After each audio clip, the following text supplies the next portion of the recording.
Sí, buenas noches, compañeros. Tenemos el agrado de que María es bióloga, nos comparta la plática de hoy sobre hidroponía. Si nos puedes dar su semblanza, Pablo, por favor. Sí, bueno, pues le damos la bienvenida y agradecemos mucho la participación de la bióloga María de Jesús Vergara Alba para darnos esta plática sobre hidroponía y soberanía alimentaria, que para el Congreso de la Soberanía pues es un tema pues de los más importantes. María de Jesús es de formación bióloga por la Facultad de Ciencias de la UNAM y diplomante del Programa Interdisciplinario de Políticas y Prácticas Educativas del CIDE. Ella ha sido activista en temas educativos y de género. Desde hace 10 años se ha especializado en sistemas de cultivo para ambientes urbanos mediante hidroponía. Trabajó para el taller de hidroponía de la Facultad de Ciencias y en el sector privado para Tower Garden. Ha impartido cursos en la Secretaría de las Mujeres de la Ciudad de México, Conavio y en comunidades en resistencia en Chiapas y Atenco. En los últimos 3 años ha desarrollado talleres para fortalecer la autonomía económica de las mujeres en los pueblos, barrios y colonias con mayor pobreza de la Ciudad de México, como subdirectora de formación para la educación comunitaria de la Secretaría de Educación, Ciencia y Tecnología e Innovación. Actualmente dirige el proyecto de Agricultores Chilangos, que desarrolla cursos gratuitos sobre hidroponía y cuenta con un invernadero hidropónico en la alcaldía de Azcapotzalco. Pues bienvenida, María de Jesús. Gracias. Gracias a todos. Gracias por la presentación. Estuvo muy formal. Creo que hasta ahorita lo pensé, pero es la única que tengo elaborada cuando me la piden así de rápido, pero pues justo lo que les comentaba hace un ratito, yo soy súper feliz de que siempre me inviten en espacios solidarios. Si en algún momento alguien necesita que hagamos el curso, la plática, lo podemos organizar. Ya pensemos en los tiempos y un poco la sesión de hoy, y gracias al Congreso de la Soberanía, es convencerlos de que sí es posible producir en las ciudades, que sí es posible inclusive que se convierta en un proyecto productivo y que no solo lo cuento desde la teoría, sino se los cuento como alguien que vivió de eso, ¿no? Un buen rato. Entonces, pues de eso va la sesión de hoy. No sé si alguien quisiera agregar algo al inicio o puedo poner ya la presentación. ¿No? Bueno, si gustas ya, nada más te pongo compartir pantalla y ya está. Gracias. Creo que sí me lo está permitiendo. Sí, ¿verdad? Sí, okay. Sí se ve ya tu pantalla. Listo, déjenme ponerlo acá.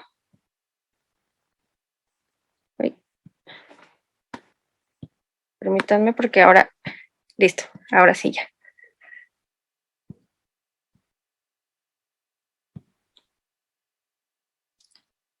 Bueno, pues la sesión de hoy un poco es no voy a abordar mucho el tema de soberanía alimentaria, el concepto como concepto, lo voy a abordar más como la experiencia desde la hidroponía y al final les diré para mí qué significa la soberanía. Al final de esta sesión, la verdad, espero un poco que si ustedes compran lechugas Eva, nunca las vuelvan a comprar, nunca más, ¿no? Por la implicación política que eso va a tener y porque espero que después de esta sesión lo recuerden y se los voy adelantando, sepan que esas lechugas pertenecen a Vicente Fox Quesada, expresidente de México, el cual ha hecho grande su rancho de lechugas hidropónicas y si ustedes lo recuerdan, pues el señor ha estado bien interesado en la legalización de la marihuana porque tiene uno de los sistemas más sofisticados de hidroponía en el país. Entonces, con inversiones gigantes, ahora me parezco lechuga, me puse un fondo para que conocieran el invernadero, pero lo voy a detener porque si no, nadie me va a hacer caso, pero pues les adelanto un poco, ¿no? ¿Cuál es la implicación de la hidroponía y qué ventajas tiene que nosotros lo cultivemos bajo esa técnica? Déjenme ver, ¿por qué no me deja cambiar? Listo. Ok. Quería iniciar esta sesión con esta frase que apenas dentro de los biólogos creo que lo estábamos empezando a asimilar, y es que no hay justicia ambiental sin justicia social. En la Ciudad de México, quiero preguntarles si alguno de ustedes sabe de dónde vienen los principales alimentos que se comieron esta semana, que seguramente van de calabacitas, zanahorias, cebollas, chayotes. ¿De dónde vienen los alimentos que ustedes consumen? ¿Y cómo se están produciendo? Esa es la pregunta que les hago como consumidores. ¿De dónde vienen sus alimentos? Alguien, bueno, los que están en Ciudad de México, pero los que no, también pueden decir de dónde vienen sus alimentos, cómo y cómo se cultivaron. ¿Alguien tiene alguna idea? Xochimilco y Valle de Mezquital, supongo. Creo que fue Katia, ¿verdad? ¿Mandé? ¿Fue Katia? No. No, No puedo verlos, porque si no, no. Lucía. Lucía, perdón. Xochimilco, Valle de Mezquital. Exacto. Ajá. Sí, Lucía. Juan. También Sí. También lo mismo. De Xochimilco y el Valle del Mezquital, ¿sí? ¿Ok? Sí, y justo, ¿alguien más tiene la mano levantada? ¿Alguien quiere abrir el micrófono? ¿No? Bueno, pues como decía Lucía y Juan, son los dos puntos de donde en la ciudad se producen algunos de los alimentos. En Xochimilco, aunque es un tema un poco controversial y se los quiero adelantar un montón, es el tema de las chinampas actualmente está súper en boga, pero tenemos un problema en Xochimilco. Y todos los que estamos a favor de la conservación del ajolote lo sabemos. Y es que, aunque en Xochimilco se hace el intento de producir hortalizas, el problema gigante es la cantidad de metales pesados que se encuentran en las aguas. Entonces, nosotros asumimos un poco que cuando se usa el agua, la cantidad de esas sales y metales pues se pierde. Y en realidad no. Tenemos una gran cantidad de hortalizas que vienen producidas en Xochimilco sin el cuidado y el manejo adecuado del agua, que vienen con metales pesados. Lo mismo pasa con el Valle del Mezquital. El Valle del Mezquital, como ustedes lo sabrán, es la zona que rodea alrededor de la Ciudad de México y abarca principalmente el estado de Hidalgo. Sin embargo, por el Valle del Mezquital pasan uno de los remanentes del río Lerma. Y el río Lerma principalmente está cargado de aguas negras. Y para iniciar esta sección les voy a compartir este video que quiero que reflexionemos juntos. Ahora que mi computadora... Listo.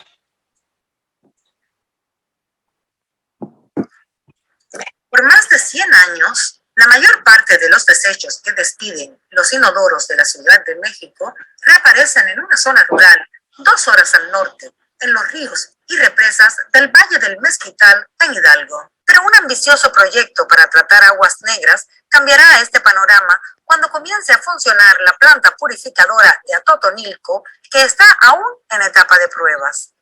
En lugar de festejar la llegada de agua limpia, los agricultores de la zona están furiosos y exigen al gobierno que respete un decreto presidencial de 1895 que les da el derecho a irrigar sus cultivos con las aguas residuales de la capital sin ser tratadas porque, dicen, son ricas en fertilizantes.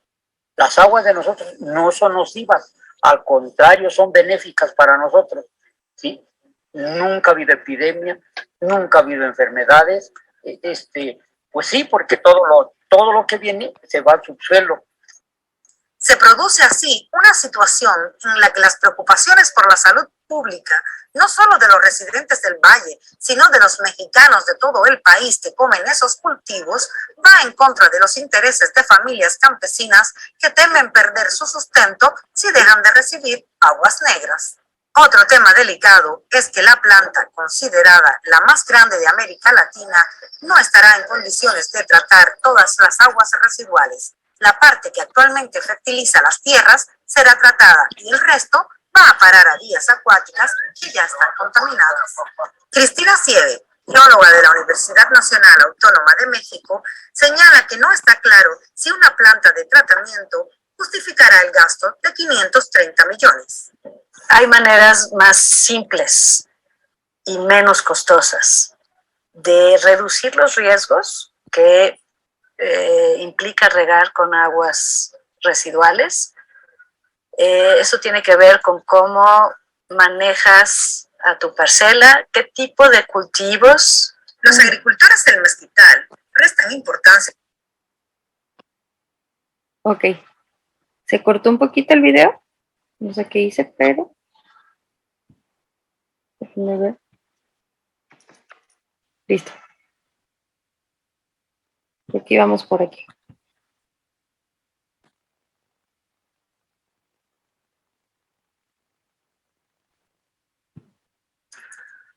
Por más de 100 años, la mayor residuales.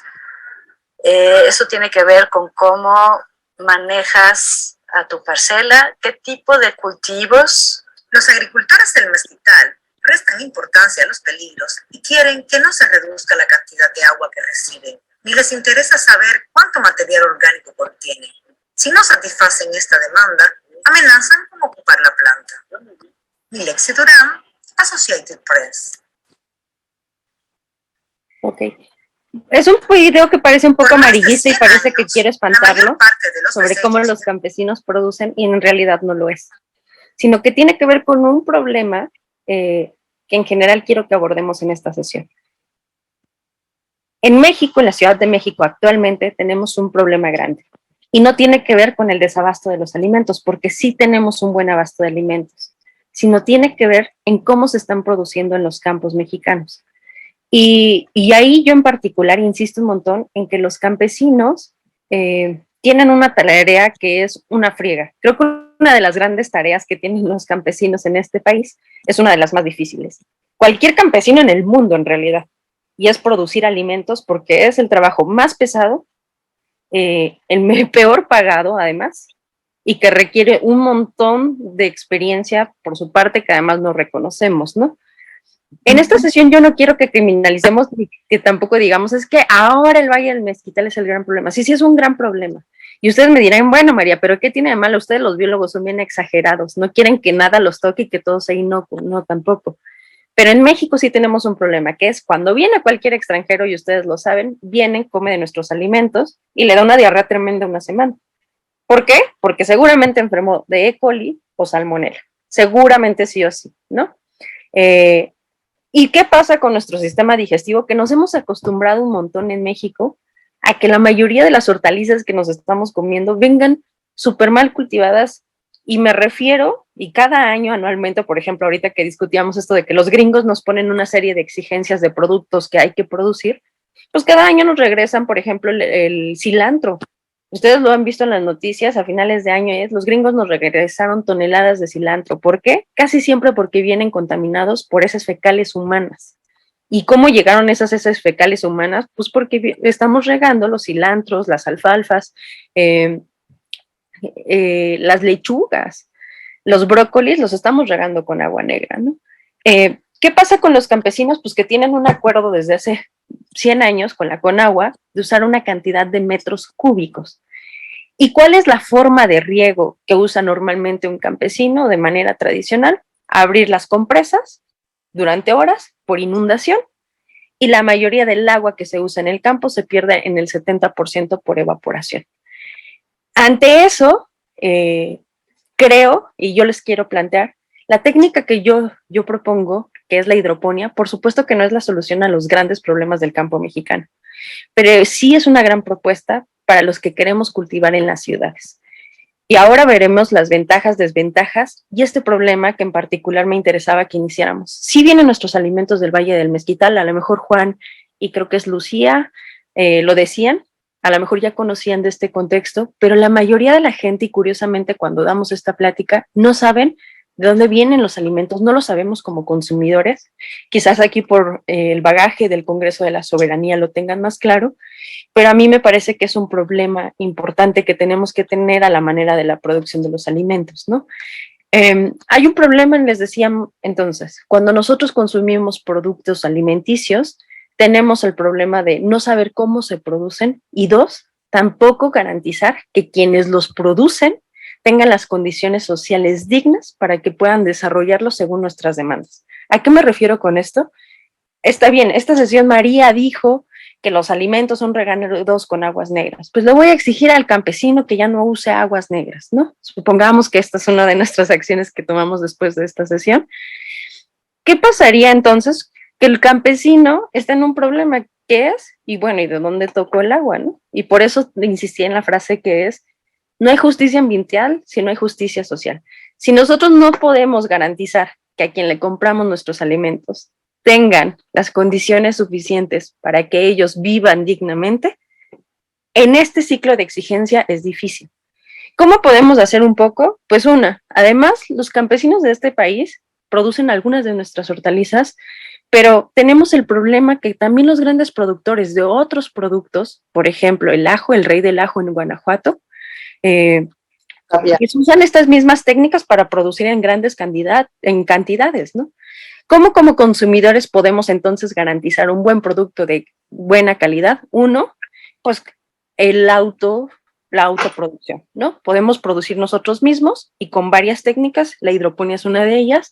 Hay un montón de gente que le apuesta a técnicas de cultivar en las banquetas. En particular, yo estoy muy en contra de eso. ¿Por qué? Ya les diré más adelante por qué. Pero me gustan soluciones que sean más realistas en el contexto, sobre todo de las ciudades, ¿no? Entonces, déjenme regresar ahora.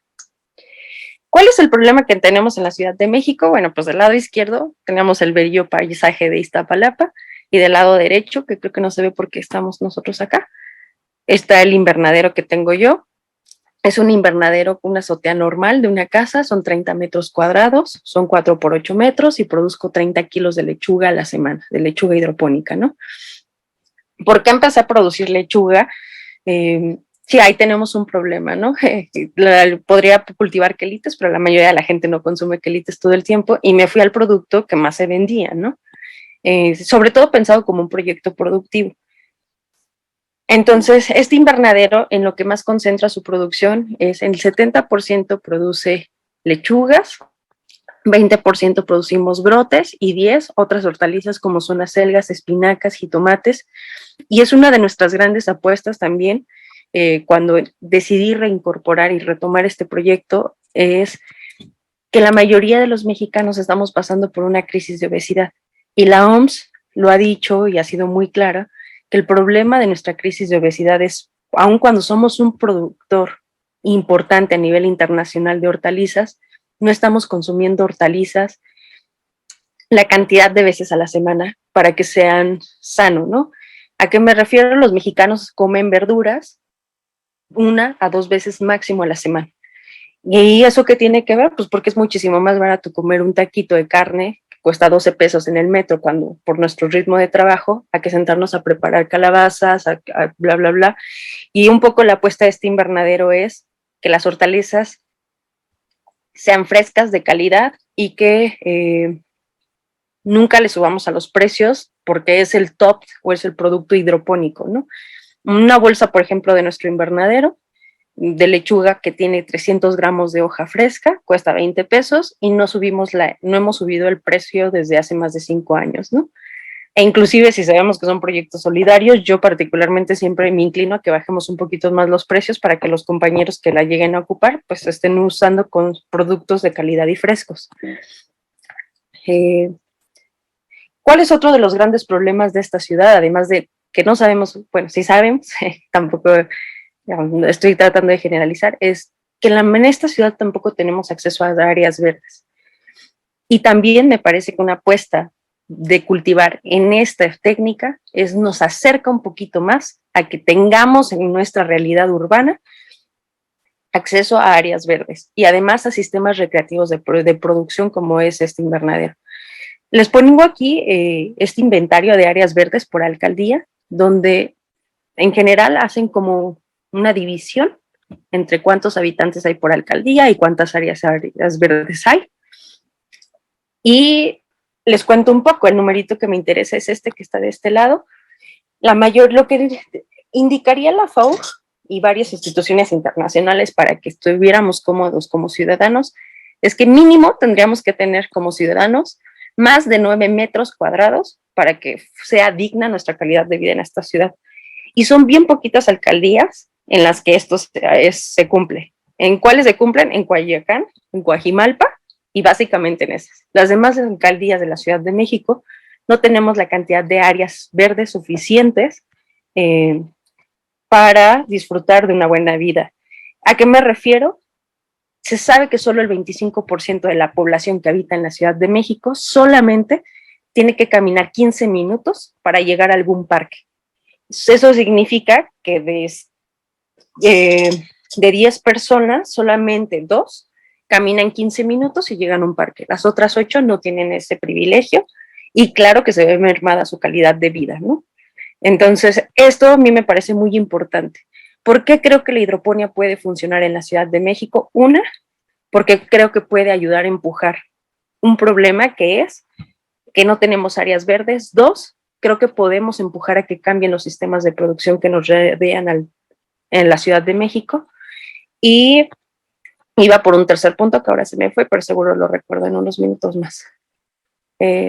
Bueno, aquí les quiero mostrar ahora sí 2 invernaderos hidropónicos. Trataré de estar moviendo estas ventanitas. Los pondré al centro porque ahí está, perfecto.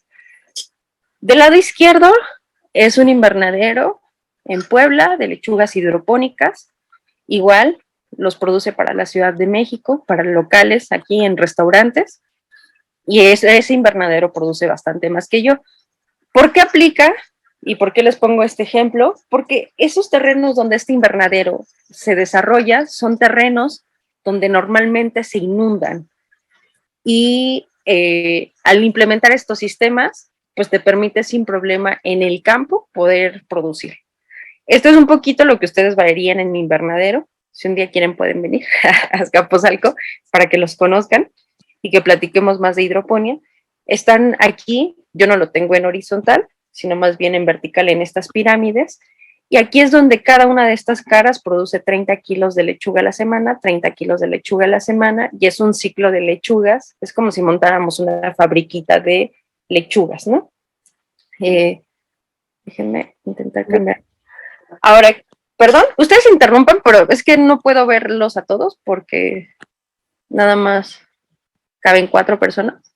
Pero cuando quieran abran sus micrófonos e interrúmpanme y discutimos y lo que quieran. ¿Por qué voy a insistir en este concepto de la FAO y de la seguridad alimentaria? Seguro ustedes tienen uno y mucho mejor. El concepto de seguridad alimentaria me parece que es uno de los que han abrazado los movimientos sociales y que de verdad agradezco que así sea, ¿no? Pero este concepto a mí en particular me gusta por 2 razones. Cuando hablamos de seguridad alimentaria, no solo hablamos de acceso o disponibilidad de alimentos, sino también tenemos que hablar de alimentos inocuos, sanos y nutritivos. Y actualmente uno de los grandes avances que tenemos en biología es saber que inclusive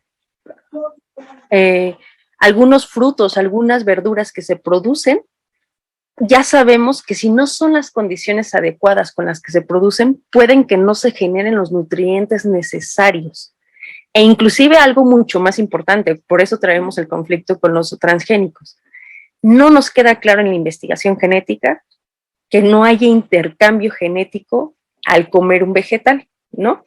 Entonces, los transgénicos, ¿qué nos dicen? Pues hacemos modificación genética, pues no pasa nada, pues porque además, como nosotros tenemos células animales y las plantas células vegetales, pues no pasa nada. Actualmente en la biología y las investigaciones más modernas sobre epigenética, lo que están diciendo no es cierto. Hay transferencia genética, podría haber transferencia genética de genes, transferencia horizontal de genes, y podríamos estar intercambiando material genético. Vale. Ya que lo hemos llamado epigenética, ¿no? Por lo cual, sí nos deja una gran paradoja para los que nos dedicamos a los alimentos, que no solo nos interesa obtener el jitomate de buena calidad, sino que ese jitomate también tenga las condiciones adecuadas de crecimiento, porque podría haber un intercambio muchísimo más fuerte, ¿no? Hoy justo hablábamos con estudiantes de la Facultad de Ciencias de que este concepto de epigenética surgió hace como unos 2, 3 años en Israel, y que nos parecía una locura que los alimentos... Sí, Juan, cuando quieras abre tu micrófono. Sí, una pregunta, quizá me estoy adelantando. ¿Con qué estás alimentando estas plantas? Vamos a hablar de la solución nutritiva, porque también ahí hay un gran debate con la solución nutritiva, ¿no? De dónde viene la solución nutritiva que obtenemos los que cultivamos en hidroponía. Entonces, sí la vamos a hablar, Juan, si me esperas como tantito, como, no puedo ver ahora la hora, como unos 10 minutitos, yo creo que ya estamos llegando a esa parte. Pero sí vamos a hablar del origen, pues de la solución nutritiva, ¿no? Entonces, este concepto a mí de la FAO me parece que es muy importante. Todas las personas sí tenemos acceso a disponibilidad de alimentos, pero sobre todo que sean sanos e inocuos. Y cuando decimos inocuos es que no vengan contaminados de salmonela y E. coli. Cuando ustedes consumen una lechuga que viene del mercado, lo que seguramente tenemos que hacer sí o sí es ponerlas en un recipiente con agua, con unos minutos con cloro, para tratar de matar bacterias. Pero la mayoría de las bacterias, como salmonella, son súper resistentes al cloro y muchas veces, aunque hagamos este procedimiento, se quedan ahí las bacterias. Y por eso les hablaba de la venganza de Moctezuma de cuando vienen los extranjeros. Sí o sí, ¿por qué enferman? Pues porque tiene que ver con la calidad del agua con la que fueron cultivados los alimentos, ¿no? Que les digo, no es una discusión fácil cuando ponemos esa presión de producción en el campesino, ¿no?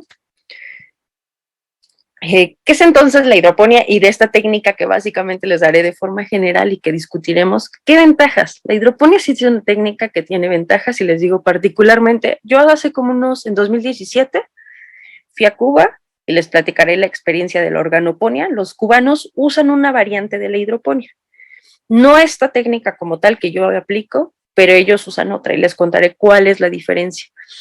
La hidroponía es una técnica que significa hidros agua, ponos trabajo, es una técnica donde cultivamos en agua. Y ustedes pueden ver grandes lagunas de un montón de lechugas, como lo tiene Fox en el rancho que tiene en Guanajuato, o pueden ver un montón de tubos de PVC, como lo tengo yo, como lo tienen los compañeros en Puebla, como lo tenemos la mayoría de los productores. Y es donde nosotros, a través de una solución nutritiva, y que Juan me preguntaba, bueno, ¿y de dónde viene esa solución nutritiva? Garantizamos los nutrientes necesarios que la planta va a ocupar para su crecimiento. Entonces, a través del agua, pondremos los nutrientes. ¿Qué se puede cultivar en hidroponía? Básicamente se puede cultivar cualquier planta. Y las fotos que ustedes ven en la parte de abajo son plantas todas cultivadas en hidroponía, del mi invernadero. Esta es una menta hidropónica, esta es una selga hidropónica, una lechuga, tenemos flores como las Belén, ave del paraíso, limones y manzanas. ¿Todo se tiene que poner en agua? No, hay variantes. Nosotros lo que sustituimos en hidroponía, además de que ponemos los nutrientes en agua, es que quitamos el suelo.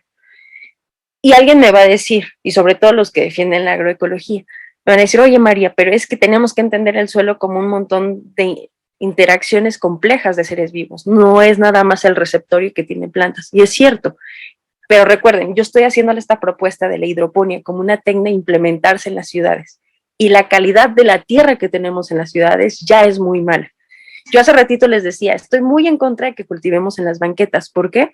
Porque están súper contaminadas de heces fecales de mascotas, no tienen la cantidad adecuada de nutrientes, y además no hay un compromiso de que de verdad le echemos composta, de que le echemos ahí para que se conviertan en espacios adecuados para cultivar. Entonces, a mí cuando se hacen estas grandes convocatorias de SEDEMA, de estas dependencias de cultivemos en las banquetas, pues tiene un problema. Los cubanos sí lo hacen, ¿no? Pero hay una diferencia sustancialmente distinta, y es que los compañeros cubanos hacen una inversión grande para producir compostas de muy buena calidad. Y cuando ellos cultivan en sus espacios públicos, es porque previamente a usar la tierra que había en La Habana, están llenando de composta. Y ellos, en lugar de usar hidroponía, le llaman, se me olvidó ahorita el nombre de la técnica, se llama organoponía, ¿no? La organoponía para los cubanos, y es lo que ha permitido que La Habana tenga grandes producciones, es producir compostas de muy buena calidad y empezar a producir las grandes hortalizas que utilizaremos en las ciudades. La Habana es un ejemplo claro de que se puede cultivar en las ciudades con una variante de hidroponía, que los cubanos, por ejemplo, no pueden conseguir los nutrientes de la solución nutritiva, pero pueden garantizar que se produzcan compostas de muy buena calidad. Y ustedes dirán, yo hago composta, María, pero las compostas que nosotros utilizamos, que es más o menos que se empieza a hacer este recambio de nutrientes, que hacemos la conversión de la materia, la evolución de la materia, tiene que pasar por varios años y estar nutrida del desperdicio de varios, no el desperdicio, por la descomposición de varios vegetales para que sea de buena calidad. Entonces los cubanos lo que van haciendo es, con la descomposición de la materia orgánica de distintos mercaditos, van creando compostas de buenas composiciones, de tal manera que cuando los usan sean muy buenas, ¿no? Entonces en hidroponía sustituimos el suelo, porque en las ciudades no tenemos suelos de calidad. Recuerden, no estoy proponiendo que esto lo apliquemos en todos los campos del país, porque no es cierto que se pueda aplicar, ¿no? Creo que para los campos del país es otra lógica, sino es una técnica muy pensada para la realidad de las ciudades. ¿Qué ventajas tiene entonces? Es una técnica que nos ayuda a aumentar la producción en menor espacio. Como yo, tengo 30 metros cuadrados y puedo sin problema producir 30 kilos de lechuga a la semana. Como proyecto productivo eso es muy interesante, ¿no? Aquí vemos una comparativa donde tenemos en 1 metro cuadrado, tenemos en cultivo tradicional 10 plantas por metro cuadrado y se pueden obtener 3 cosechas al año. En hidroponía tenemos 27 plantas por metro cuadrado y tenemos 10 cosechas durante el año. ¿Qué otra ventaja tenemos en hidroponía? Que cuando nosotros cambiamos nuestros cultivos de cultivo tradicional a hidropónico y comparamos los rendimientos, sabemos que tenemos rendimientos del 200 al 300% mayor que lo que obtendríamos en cultivo tradicional. El ejemplo es el jitomate, donde tenemos de 30 a 40 toneladas por hectárea y en hidroponía se obtienen de 400 a 600 toneladas. En el triángulo dorado que hay en Sinaloa, donde se producen los jitomates, la mayoría de los invernaderos ya están produciendo en hidroponía. Los pepinos pasa lo mismo, de 10 a 30 toneladas por hectárea y podemos obtener de 100 a 200 toneladas, ¿no? Y eso no es imaginación, se los juro que yo he ido a varios invernaderos como técnica para asesorar la producción de jitomate y se ve sustancialmente mejorada la calidad y la cantidad de productos que tenemos, ¿no? Aquí les pongo siempre esta de Sánchez del Castillo Felipe, es un compañero súper bueno de Chapingo, que le ha metido un montón a la hidroponía y que me parece que es uno de los grandes investigadores de este país sobre hidroponía. ¿Qué otra ventaja tiene? Ya vimos una, aumentamos la cantidad de producción que tenemos por metro cuadrado. 2, la cantidad por toneladas por hectárea. Pero otro de las grandes cosas que tenemos en la hidroponía es que reducimos al 80% el consumo del agua. Les platicaba, el Valle del Mezquital, cómo se riegan los campos, una, por inundación. Pero eso es uno de nuestros grandes problemas de todo el campo en el país. Y es que como con agua hace acuerdos con los campesinos de, bueno, si no usas esta cantidad de agua, el siguiente año te reduzco, pues ¿qué hace el campesino? Yo dejo abierto. El problema es que ya lo empezamos a ver y de verdad que los biólogos parecemos paranoicos, pero estamos en una crisis climática. Yo creo que las dos grandes crisis de este momento son la crisis de género y la crisis climática, y que causó una pandemia y que creo que a veces se nos olvida, ¿no? La modificación de los ecosistemas nos hizo que tuviéramos una zoonosis y una gran pandemia a nivel mundial y vírenos 2 años paradísimos, ¿no? Creo que tenemos que empezar a pensar en los problemas del futuro y lo vimos este año en Nuevo León. Uno de los años más secos a nivel histórico, donde no teníamos una ciudad entera sin acceso al agua.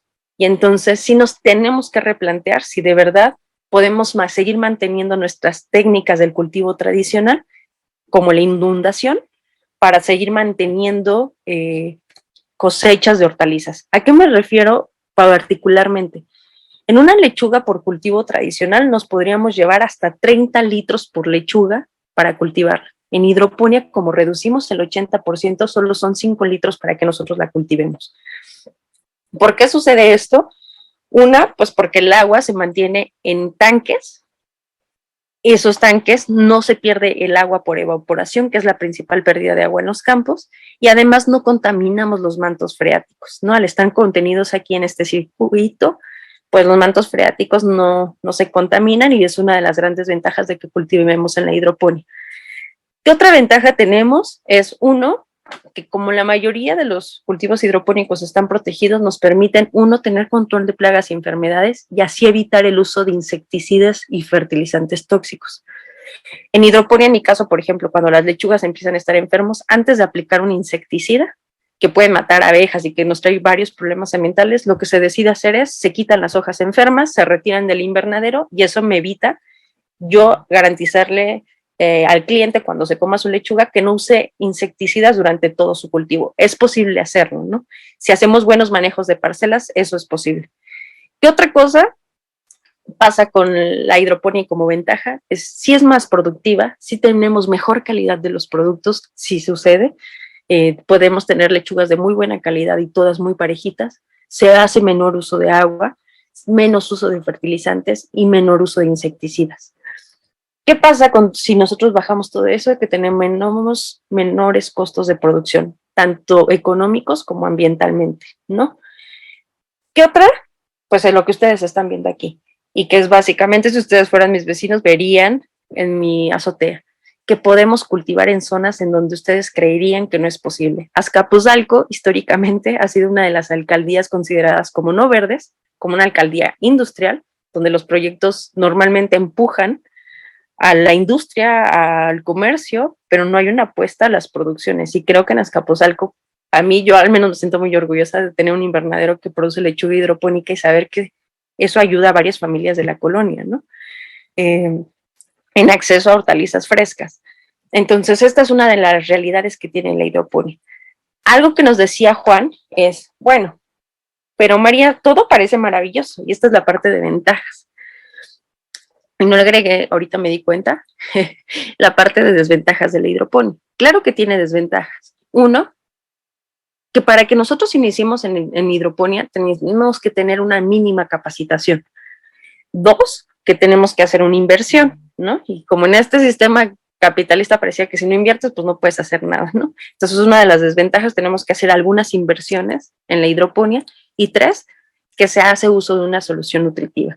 Y es ahí donde varios nos critican, y ahí yo le entro con todo el cariño a la discusión de la solución nutritiva, porque muchos compañeros me parece que eliminan a la hidroponía porque dicen que es química.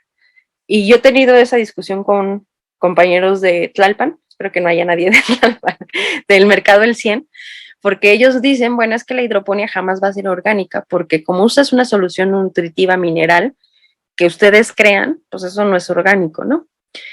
Y yo les voy a contar, la solución nutritiva que yo genero y que generamos varios, porque este proyecto, y me omití decirlo, somos varios compañeros que hemos dado los talleres gratuitos porque se llama Educación para Todos el proyecto.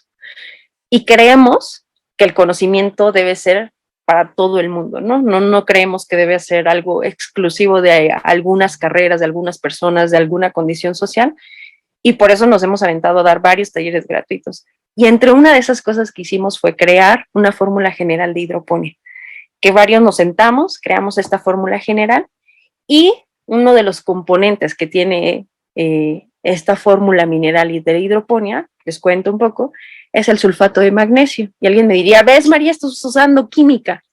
Si ustedes se toman una sidral, el refresco, y voltean a ver los ingredientes que tiene sulfato de magnesio. Sulfato de magnesio también las venden como sales de Epsom en la farmacia, en cualquier farmacia.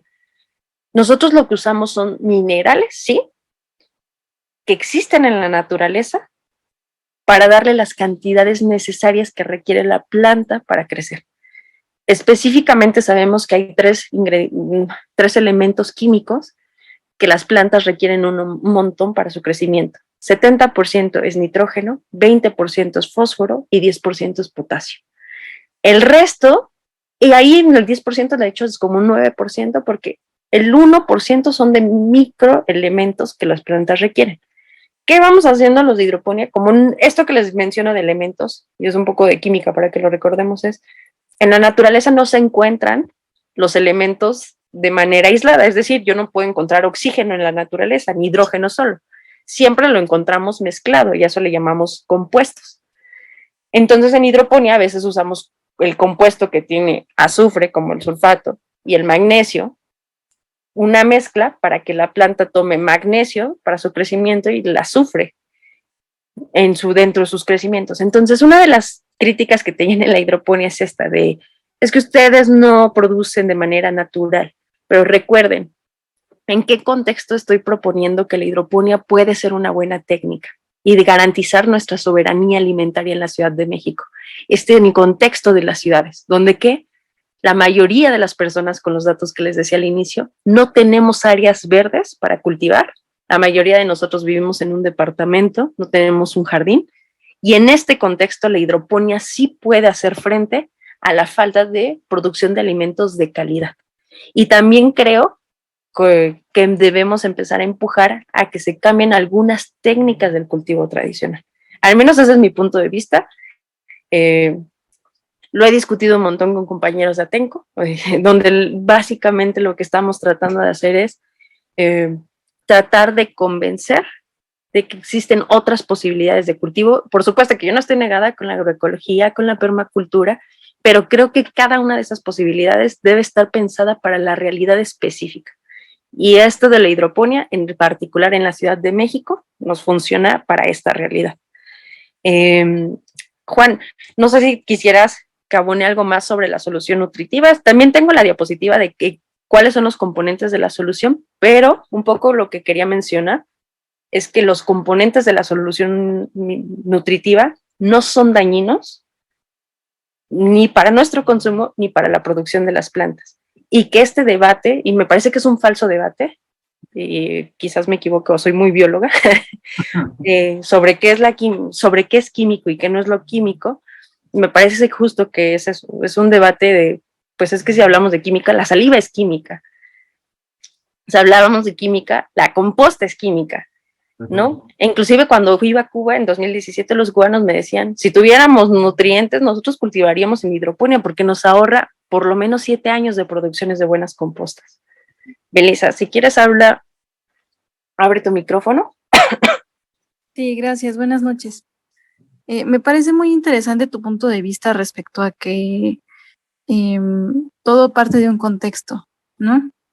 Estoy de acuerdo con eso. Tengo 2 preguntas. Una es, bueno, yo tengo la idea de que para poder conseguir estas soluciones nutritivas, pues uno depende, llamémoslo así, de un paquete tecnológico, ¿no? O sea, hay que estarlas adquiriendo. Y esa es la diferencia que yo lo veo con la agroecología, ¿no? En la agroecología, bueno, en teoría tú puedes preparar ciertas cosas sin depender de factores completamente externos. Y lo otro es, mencionaste que se previene la contaminación de mantos freáticos. Pero mi pregunta es, bueno, una vez que tú ya usaste esta solución nutritiva, me imagino que llega algún momento en el que hay que desecharla. Entonces, ¿qué condiciones tiene esa agua y qué representa desecharla hacia el medio ambiente? Es todo, gracias. Sí. Si se me va alguna, me lo recuerdas. Con la solución, voy a empezar de atrás hacia adelante para que no las vaya olvidando. Pero, ¿qué pasa con la solución nutritiva? Al menos la mayoría de nosotros, semana a semana, esto se va consumiendo, Melissa. Literal, que el tanque llega hasta abajo. Entonces, la idea es que la solución nutritiva siempre se debe ser consumida por las plantas. ¿Qué llega a pasar si un día te sobra solución nutritiva? Se puede aplicar en las plantas. No pasa absolutamente nada. Que contaminaste la tierra, no es cierto. Eso no ha pasado y te lo juro que no hay ningún estudio a nivel internacional de que la solución nutritiva que se usa en hidroponía contamine los suelos. ¿Por qué se contaminan los mantos freáticos? Y ahora no les agregué esa foto. Yo cada fin de semana estoy saliendo para apoyar a los compañeros de Sembrando Vida en algunas comunidades y me tocó ir a Morelos hace como un mes a Yautepec, a una presa donde se llama El Jagüey, es muy bonito, y todo alrededor es zona de cañaverales. Usan una cantidad de faena, un insecticida que es súper fuerte, mata todo, es un herbicida, insecticida, y eso es fuertísimo, botes así llenos de faena, al lado, el río donde ellos pescan truchas, y lo que pasa es que esas grandes cantidades, esas concentraciones, sí van contaminando los mantos freáticos, son muchísimas, y de verdad que ahora no les agregué la foto, pero el problema del campo mexicano es y les digo, fui a Tlaxcala también hace como 15 días, nos dicen ellos, tenemos el problema del chapulín y del picudo en los magueyes. ¿Yo qué voy a hacer como campesino? Yo voy a echar ahorita la solución, lo que implica que yo acabe con esa plaga, ¿no? Después me pongo a pensar si el etiquetado de los insecticidas es bueno o malo, o si es un etiquetado súper tóxico. Entonces, eso es lo que en realidad pasa. En hidroponía no nos pasa, y les digo, que estemos usando grandes cantidades de insecticidas. De hecho, alguna vez usamos productos preventivos que en la mayoría de los hidropónicos que yo conozco en esta ciudad están hechos a base de cebolla, ajo, y se llama BioCrack, y es súper orgánico. Me parece que hay ahí como una serie de mitos urbanos de lo que pasa en la agricultura, ¿no? Y aquí, pues, ¿qué pasa con la solución? Así te lo puedo decir sí o sí. Semanalmente, cuando las lechugas ya son muy grandes, se terminan de consumir el agua y es difícil que te quedes con solución nutritiva. Y si queda, lo que hacemos es que tenemos otras macetas. Yo tengo, por ejemplo, una parra en la azotea, en hidroponía, pues riego mi parra con esa solución nutritiva, de tal manera que no se vaya al drenaje y que no sea agua. De hecho, creo que contamino más cuando lavo en la lavadora que si llegara a caer 1 litro de solución nutritiva, porque la concentración que ya debe tener debe ser bajitita. Y, por ejemplo, yo lo acoplo con otros cultivos complementarios, como es el cempasúchil. Yo ahora en mi invernadero, una de mis grandes apuestas es, la mayoría de la gente en la ciudad está haciendo atole de cempasúchil y está usando las flores, y que eso lo tenemos con una antropóloga, se los quiero platicar un poco. Nosotros nos dicen, oigan, vemos algo como una flor, las rosas, vamos a echarlos al pastel, ¿no? Para que se vean rosas, comestibles. No, no es cierto. La verdad que ustedes estén viendo una rosa bonita, no imaginan la cantidad de insecticidas que se les pone. Y es un problema en el mercado de Jamaica, que todos lo vemos bien bonito, bien padre, bien chido, pero los que están, los floristas, los floricultores, la mayoría ya tienen de 1 a 2 personas con cáncer. Y eso tiene que ver con el manejo de las flores. Las flores que se están produciendo para nuestra ciudad están enfermando a quienes manipulan nuestros arreglos florales. Y si además usamos esas flores como comestibles cuando no están diseñadas para comérnoslas, pues es un problema. Entonces, este año, en el proyecto de Agricultores Chilangos, le apostó a producir 400 cempasúchiles, un poco para que sean baratos, de acceso a todo el mundo, pero que les pongamos a la gente de esta ciudad el contexto de cuáles son las presiones que nos ponen a los productores para que nosotros les demos una calabacita. Es más, si ustedes le ven tantito un hoyito, ya no la quieren, o una flor que tantito se marchita, ya no la quieren, una flor que no es tan bonita como los girasoles, nadie la quiere comprar. Y eso para los productores, ¿qué nos hace hacer? Pues hacer de todo para que sean bonitos, ¿no? Y eso implica en algunos casos, como en las flores, que se usen uso excesivo de insecticidas, ¿no? Ahora, sobre la solución nutritiva, que es un paquete tecnológico, les quiero poner de qué está hecha la solución nutritiva y espero que se siga viendo. Permítanme, para que no digan, se lo sacó de la manga. Este es el curso que normalmente doy de hidroponía. Aquí van a ver. Aquí está la solución nutritiva. Estos son los minerales que normalmente ocuparía una planta. Los que les decía, nitrógeno, potasio y el fósforo. ¿Nosotros qué hacemos en hidroponía? Pues nosotros lo que hacemos es crear una solución nutritiva. Esta solución nutritiva, de hecho, si la quieren crear, se llama hidrociencias. No es una fórmula secreta, como la del Kentucky no lo es. Esto es cualquier persona que tenga estos nutrientes. Aquí está. No, aquí no está. ¿De qué está hecho la hidrociencias? Que es una solución nutritiva general. Está hecha de nitrato de calcio, que es inocuo, del sulfato de magnesio. Les decía, si ustedes van ahorita a la San Pablo y van a ver sales de Epsom, las usan un montón. Los deportistas se dan baños de sales de Epsom, las usan para, ¿cómo se llama? Para exfoliar.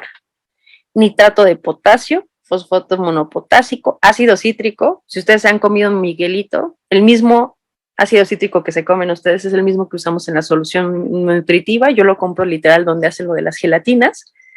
Es más, si tienen nietos, compren ácido cítrico y revuélvanlo con azúcar y con eso tendrán 1,000,000 de Miguelitos para sus nietos. Tenemos STEM, que son micronutrientes, y fierro.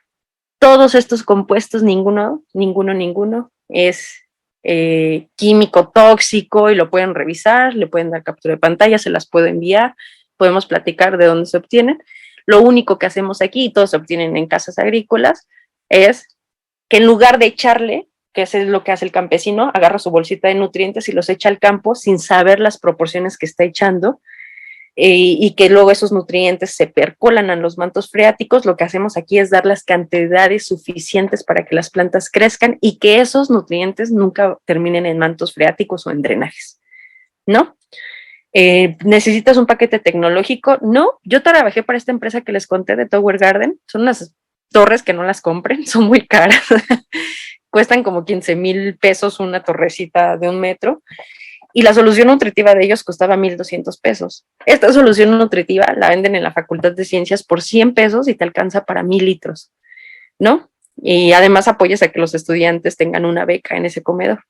Entonces, ¿cuál es la gran pregunta con la solución nutritiva que les digo que nos dicen a los hidropónicos? Es que ustedes promueven la química y nosotros queremos soluciones basadas en naturaleza.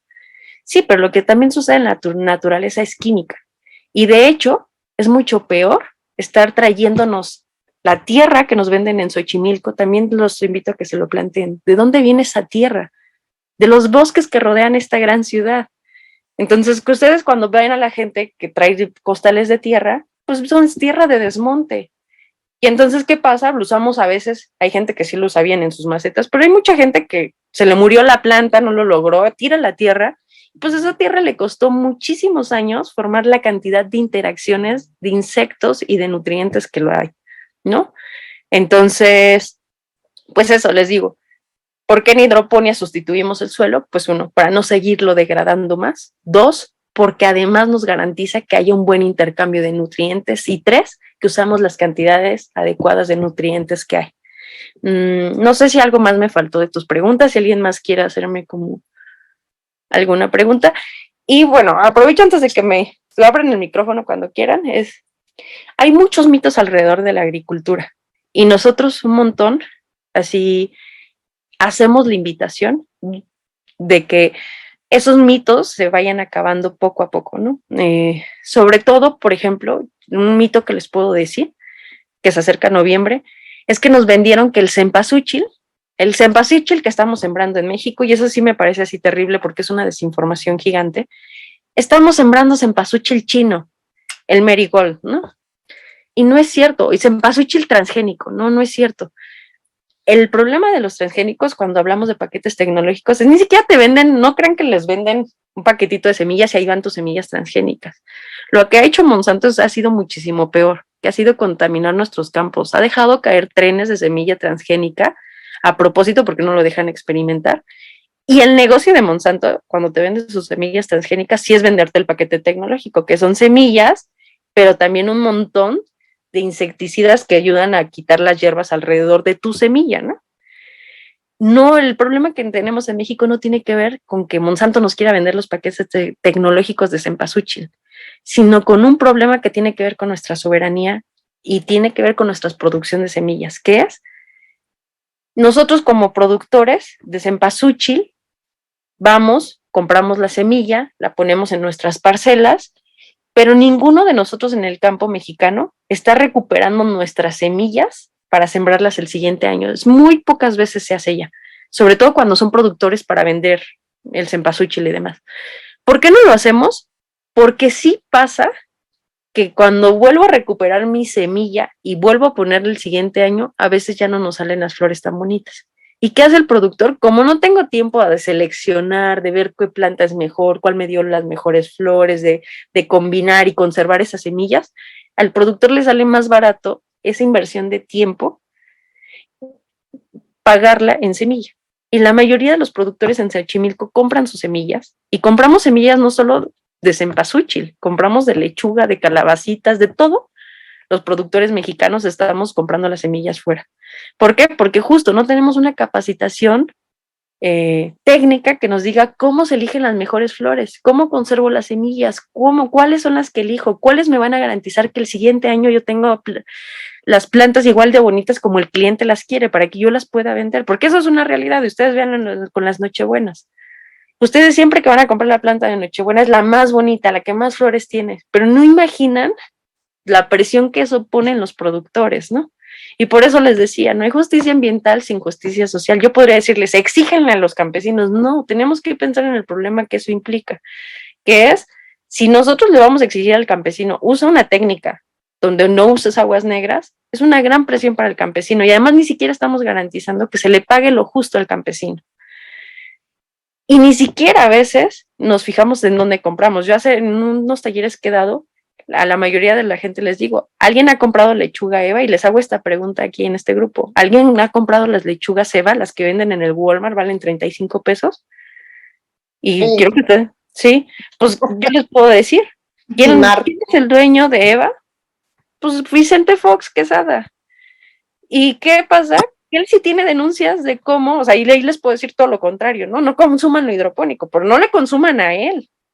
¿Por qué? Porque él explota gente en sus campos de hidroponía. Aun cuando tiene la mejor tecnología, les paga bien poquito a los campesinos. Y además, porque sus lechugas son bien chiquitas y no les da bien caras. Y sí, ¿y por qué nosotros como consumidores tenemos que pagar más para tener un producto de calidad? ¿Saben? Eso estamos propiciando que gente gandalla y gandul como el Fox nos sigan vendiendo este rollo de que para comer bien hay que pagar más, y eso no es cierto.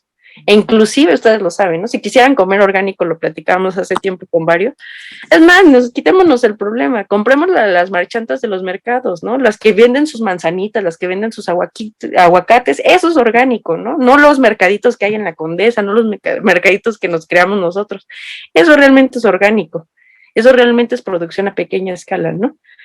Pero si no tenemos eso y nuestra realidad es una gran ciudad, es un gran tapete de concreto, creo que este tipo de técnicas nos pueden dar muchas posibilidades y que nos pueden abrir realmente la posibilidad no solo de producir para autoconsumo, sino también para vivir de ello. Entonces, los mitos y realidades de la hidroponía, espero que hayan quedado claras en esta sesión. Es una sesión, sí, de una realidad, de cómo está el campo mexicano, de cómo está la realidad, pues que da mucho para debate, ¿no? Y que cuando nosotros abrazamos este concepto, por ejemplo, de soberanía alimentaria, como movimiento social, como un conjunto de gente consciente que se reúne a estar estudiando, a platicar, a interactuar, tenemos que saber toda la implicación y conocer muchas técnicas en general y las realidades de lo que hay, ¿no? Por supuesto, yo les decía, jamás voy a proponer la hidroponía en los campos mexicanos porque no es la idea. Es una técnica muy pensada para nuestra realidad en las ciudades. Entonces, no sé si algo más se me haya ido de tus preguntas. Era paquete tecnológico, lo que pasa con la solución mineral. Esta es la fórmula general. No dejen que se las venden. Aquí. Sandra. Gracias. Perdón. Muchas gracias, María, por la información, todo lo que nos das. Yo creo que es un tema muy importante porque es parte de la alimentación y de ella vivimos. Nosotros aquí en Comitán tenemos el problema, tenemos en Río Grande también el problema, así como el mezquital, que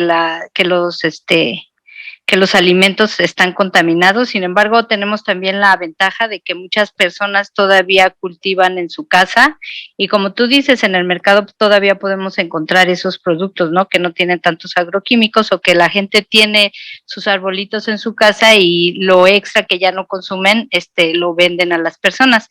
Sin embargo, creo que es un problema muy grave el comer los alimentos contaminados. Pero yo tengo una pregunta. Que el beneficio en el alimento a nuestro cuerpo es el mismo que si sembráramos en suelo. Sí. Me refiero a nutritivo para nosotros. Sí, sí, justo es el mismo. Hay un documental que se los voy a pasar. Es exactamente el mismo. Les digo que lo único que no me termina de gustar es de la hidroponía, es que no le hemos entrado al debate de concebir el suelo como no un espacio, como un lugarcito, como algo que tiene medio tierra, sino todas las interacciones, ¿no? Entonces, creo que el debate que da la hidroponía es sí, damos nutrientes y generamos la planta, pero no hay que dejar el otro, que es también hay que conservar nuestros suelos de calidad. Entonces, si tú me dices, oye, pero ¿cuál es la ventaja de consumir un jitomate bien producido en cultivo tradicional al hidropónico? No hay ninguna diferencia. Lo único, y que también es una desventaja de la hidroponía, es que si te hace dependiente de los nutrientes, ¿no? Y los nutrientes, además, por ejemplo, sí se producen como son nutrientes agrícolas, sí hay productoras mexicanas, ¿no? Entonces, la mayoría del nitrato de calcio, sí hay mexicanos que están produciendo nitrato de calcio para el campo. Sulfato de magnesio, sí hay mexicanos, empresas mexicanas que producen el sulfato de magnesio para el campo. Y todos estos nutrientes que les platicé sí se usan en el campo. Por ejemplo, el jitomate tiene muchas deficiencias de magnesio y se pone negrito. Entonces, el mismo que yo uso, lo usan en el campo, nada más que en altas concentraciones. Yo que hago en otra concentración distinta, ¿no? Y es eso, o sea, no hay nada escondido detrás de la hidroponía. Yo al menos les puedo decir, desde mi experiencia como productora, 1, me ahorro un montón de trabajo. 2, no solo es el trabajo, sino la calidad de productos. Y para mí, personalmente, Agricultores Chilangos, que es el proyecto que tengo, y es un invernaderito que produce poco, para mí sí es un orgullo de decir, bueno, soy bióloga, pero me encanta cuando los vecinos me vienen a tocar y me dicen, oiga, véndame una lechuga, oye, no tienes acelgas, no tienes espinacas. Me gusta que se genera comunidad y me gusta que puedo ofrecerles a mis vecinos en una colonia bien pequeñita como la Cosmopolita algunos productos de calidad para ellos, ¿no? Entonces, y que puedo darles este rollo de si es posible cultivar reduciendo 80% el consumo de agua, no contamino los mantos freáticos y además me permite que ustedes le entren a la hidroponía sin comprarle al Fox sus lechugas ceba, ¿no? Que promueve la explotación. No le compren, por favor, neta, yo sí quiero hacer una campaña y ya estoy preparando las infografías de no compren las benditas lechugas ceba, se los juro, se las prefiero llevar hasta Tlalpan, hasta Tláhuac, con tal de que no le compren al Fox, ni una lechuga Eva. Juan. Adelante, Juan. Hola. Oye, gracias, María Jesús. Fíjate que acá en Jalapa, Veracruz, se está haciendo, bueno, aquí en mi espacio estoy haciendo un pequeño intento que se llama Vivir Más, Mejor, con Menos, para tratar de, primero, dejar de gastar agua. Segundo, vivir con mucho menos. Y uno de los proyectos precisamente que incluía esto era un sistema de siembra. Al principio era este concepto que se me va a permitir mostrárselos, ¿no? Es este. Este es yo vivo en este cuadrito de esta esquinita de aquí, que mide 4x4, que es de aquí, de donde les estoy hablando, ¿no? Esta es la escalera que sube al techo. Entonces, había, como tenía en ese momento este tipo de estructuras que tienen las cocheras, ¿no? Que venden para los carros y que se venden relativamente baratos.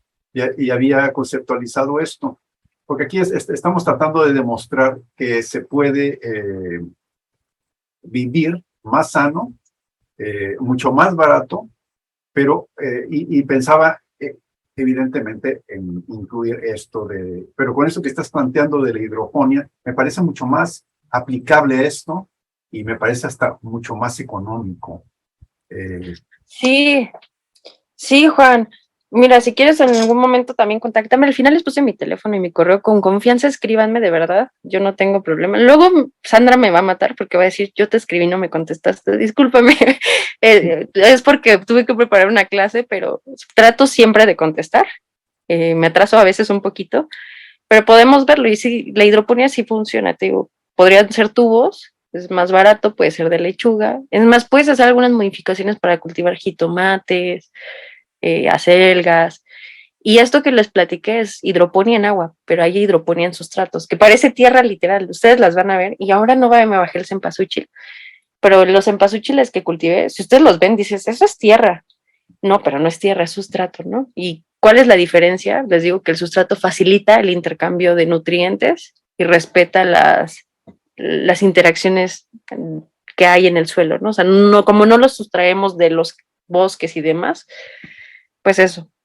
Pero sí, Juan, yo creo que sí te da posibilidades a producir en hidroponía y puedes empezar con unos tubos. Les puedo mandar videos de cómo hacerlo, les puedo recomendar de qué tipo de tubo, cuál es el más barato, si se le están dando al precio, si se están manchando, lo que quieran, y dónde pueden conseguir la solución mineral. Gracias. De nada. Adelante, Lucía, creo que tienes tu mano levantada. Sí, bueno, yo tuve la experiencia, aunque no lo crean, de compartir oficina con Fox. No le compres, Lucía, no sé qué tenga que hacer. Te tengo que regalar un kit para que produzcas tu propia lechuga. A una gran oficina que cuando no usaba me la dieron a mí y otro cuate, y después cuando ya la tenía yo, resulta que el señor decidió usarla y me dejaba la Coca-Cola, la hamburguesa mordida de McDonald's, así se alimentaba el señor y no me dejaba entrar su guarura hasta que el señor se iba. Es una historia real, pero aparte de eso, pues yo fui amiga de una de sus hermanas que es nada que ver con Fox, es la misma cara. Y cuando la llegué a visitar en su rancho, lo que tú estabas hablando de la justicia social, ahí está Congelados Don José, que es esta empresa que de repente creció mucho tras la presidencia, ¿verdad? Y quién sabe dónde, que se les cayó un día el techo a los trabajadores y mientras lo volvían a construir, los dejaron sin chamba y sin salario. Y era como llegar literalmente a la hacienda, o sea, uno se sentía entre peones, había todas estas casitas chiquititas, muy pintaditas, pero que eran mínimas, donde las pintaron porque como la prensa y como vino Bush ahí a saludar a la mamá de Fox y le regaló su propia foto y todo esto, pues había que pintar aquellas casas, pero era esta sensación de llegar a la hacienda, al patrón y a todos los peones acasillados. Y efectivamente, pues los grandes terratenientes de Guanajuato son efectivamente los Fox y los Usabiaga. Tú hablabas del rey del ajo, que ya murió Javier Usabiaga, es la élite en el poder, obviamente todos panistas, controlando todo el aspecto político del Estado, que no les platico cómo se está poniendo ahorita, ya AMLO lo abrió más hoy en la mañanera, pero que son condicionantes de esta élite en el poder de derecha que determina. De hecho, ahorita el hijo de Usabiaga es el secretario de Desarrollo Económico en el Estado, ¿no? Que bueno, ya se murió, yo lo conocí, agroexportador de brócoli, pero sobre todo de ajos, ¿no? Del rey del ajo, con las peores condiciones de trabajo para los jornaleros agrícolas, ¿no? Que este es el punto. Yo mi tesis la hice sobre jornaleros agrícolas en Veracruz, en el corte de caña, y bueno, presentamos ponencias en muchísimos congresos, inclusive a nivel internacional. Publicó la tesis la UAM, creo que fue la única que publicó, pero entiendo bien de las condiciones de vida y de trabajo de los jornaleros agrícolas, que es la base de la explotación capitalista de la agroindustria y del neolatifundio, que es ilegal, y de estas grandes extensiones de tierra. En Guanajuato hay un señor Pierini, pero básicamente, ciertamente son Fox y los Usabiaga los que a partir de la sangre humana, porque es sangre humana con condiciones y que cero conciencia. Yo conozco agricultores en Silao, una señora que me dice, pues es que esta señora llega a las 7 a trabajar y se va hasta las 5 y pues pobrecita, se le gotea la casa y es la dueña. Entonces yo trato de ayudarle a escondidas de mi marido, pero pues nada más come como frijoles. O sea, en Guanajuato no existe la conciencia social, punto, no existe. Está controlado el pensamiento, la ideología, no hay carreras de ciencias sociales apenas aparecieron, o sea, no existe la conciencia social. Entonces la explotación, los compañeros han oído lo que he hecho sobre transnacionales, y la explotación es lo más normal, y estos grandes capitales es lo más normal, es sobreexplotación, pero sí el caso de estas grandes fortunas, tanto de los Fox como de los Usabiaga, se han fincado en un extremo abuso de la fuerza de trabajo, que obviamente es migrante, que obviamente es indígena muchas veces, como en todo el resto del país, que es, pues yo ahora sí que viví un año en la Zafra, en Veracruz, donde conviví y vi todo el fenómeno de la migración interna del país, porque se habla mucho de la migración externa, pero poco se habla de la migración interna, que es esta migración que les llaman trabajadores golondrinas, que van de cosecha en cosecha y que un día están recogiendo jitomate en Sinaloa y otro pepino no sé dónde, y que vienen aquí a recoger la fresa y el ajo y todo esto,